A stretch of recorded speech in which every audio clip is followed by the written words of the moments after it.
오늘은 한 가족의 가장이 친딸을 감금하고 처조카, 이붓딸, 아내를 성폭행하고 살해한 연쇄살인마에 대해 말해보려고 해.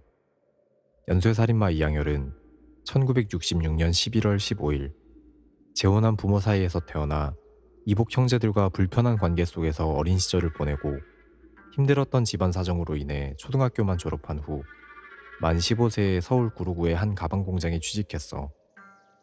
이런 이양열은 여자를 병적으로 좋아했다고 알려져 있었는데 매일같이 나이트클럽에 드나드는 게 일상이었고 친구와 장난삼아 여자 꼬시기 내기를 하며 1년 동안 약 50명의 여성과 잠자리를 가졌다고 떠들고 다녔다고 해. 그러던 중 이양열이 만 18세가 되던 1984년 겨울 김 씨를 만나 동거를 시작했고 김 씨는 곧 임신을 하게 되었어.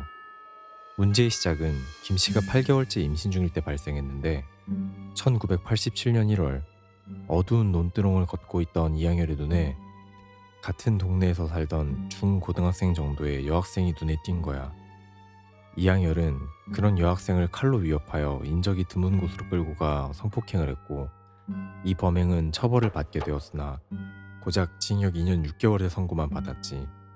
출소 후 이양열은 정신을 차리기는커녕 본격적으로 범행을 저지르기 시작했는데 1991년 6월 이양열은 마을에 거주하는 사람이 자기를 푸대접했다는 이유로 그의 딸인 여중생을 어디서 구했는지도 모를 석궁으로 위협하며 여중생을 감금 후 3번이나 성폭행을 했고 그녀의 아버지에게 금전을 요구하며 협박까지 했어. 이양열은 이 범행으로 징역 15년을 선고받고 교도소에 수감됐지.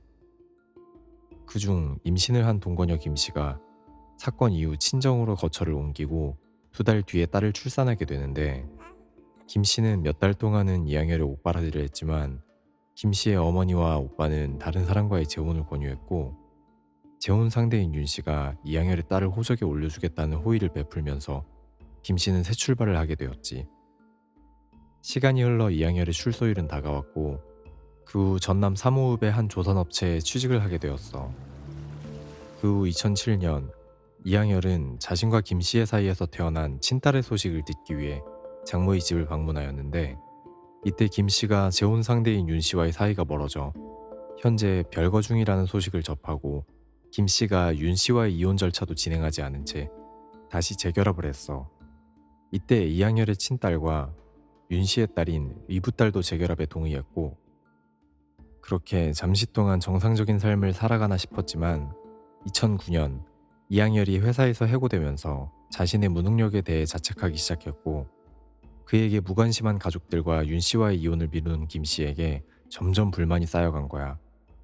이때부터 이양열의 범죄가 다시 시작되는데 2009년 5월 5일 오전 12시경 장모의 집에서 둘째 처조카인 김양을 집에 데려온 이양열은 16살밖에 되지 않은 김양이 옷을 갈아입는 것을 문틈으로 훔쳐보고 성적 충동을 느껴 김양을 폭행하여 억압한 후 안방으로 끌고 가 성폭행을 저질러 이양열은 이미 전과가 있는 상태였고 또다시 범죄를 저지른 사실이 발각될 경우 가중처벌을 피할 수 없었기에 김양을 살해하기로 결심해 이양열은 노란색 테이프로 입을 막고 손발을 묶어 여행용 가방에 김양을 넣은 다음 코란도 승용차의 트렁크에 싣고 다니며 안매장할 장소를 찾아다녔는데 이 과정에서 그는 범죄 행위 은폐를 시도했어.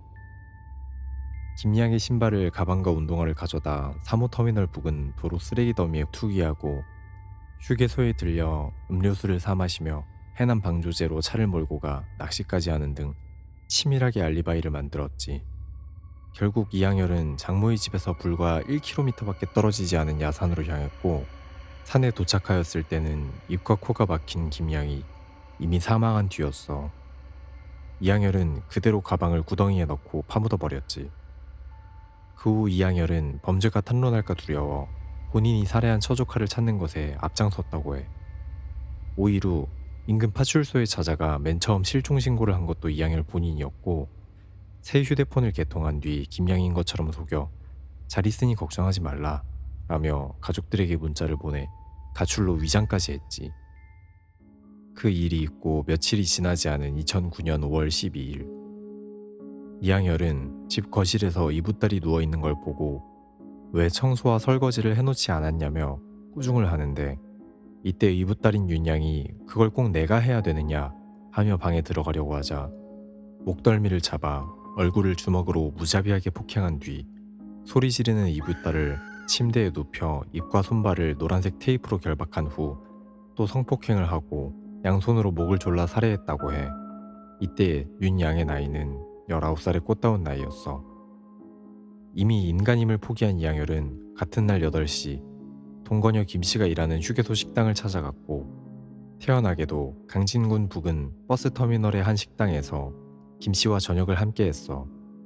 식사를 마친 두 사람은 인적이 뜸한 초등학교 골목길 차 안에서 관계를 가지던 중 이양열은 갑자기 돌변하더니 나는 너를 죽이고 싶을 정도로 사랑한다 라고 말하며 김씨의 목을 졸라 살해한 후 이걸로는 성에 차지 않았는지 차 안에 있던 케이블로 이미 사망한 김씨의 목을 다시 감아 조른 뒤 사체를 트렁크로 옮겼어.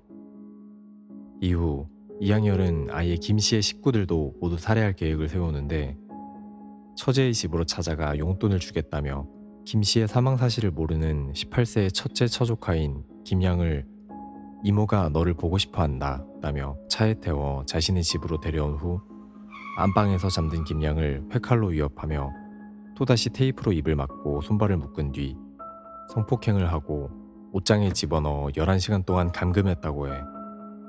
같은 날 새벽 3시 야간 아르바이트를 마치고 돌아오는 친딸에게 김양에게 행한 동일한 방법으로 위협하여 테이프와 스타킹을 이용해 친딸의 입을 막고 손발을 묶어 감금했어.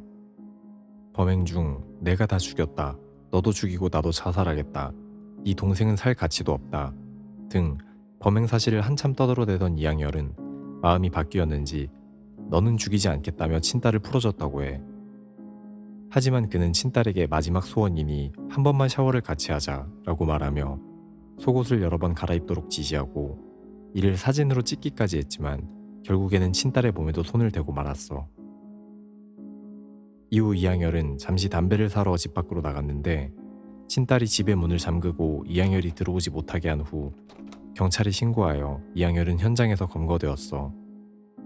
재판에 회부된 이양열은 원심에서 사형을 선고받았지만 끝까지 인간이라고는 생각되지 않는 말들을 내뱉는데, 피해자를 다시 만나더라도 다시 한번 죽였을지도 모른다, 할 말이 없으면 원심에서 선고한 사형 그대로 선고해달라, 자신이 행한 일에 죄책감을 전혀 느끼지 않는 듯 행동하였고, 심지어는 첫 번째로 살해한 16살의 김양이 범행 이전부터 자신을 유혹하였으며 그로 인해 행복한 가족관계가 파괴되어 악감정을 갖게 되었고, 사건 범행 당시에도 자신을 유혹했으므로 음란한 그녀를 벌한다는 마음으로 살해까지 하게 되었다며 자신의 행동을 정당화하며 살인의 원인을 피해자들에게 전가하는 실로 인간 말종의 모습을 보여줬지.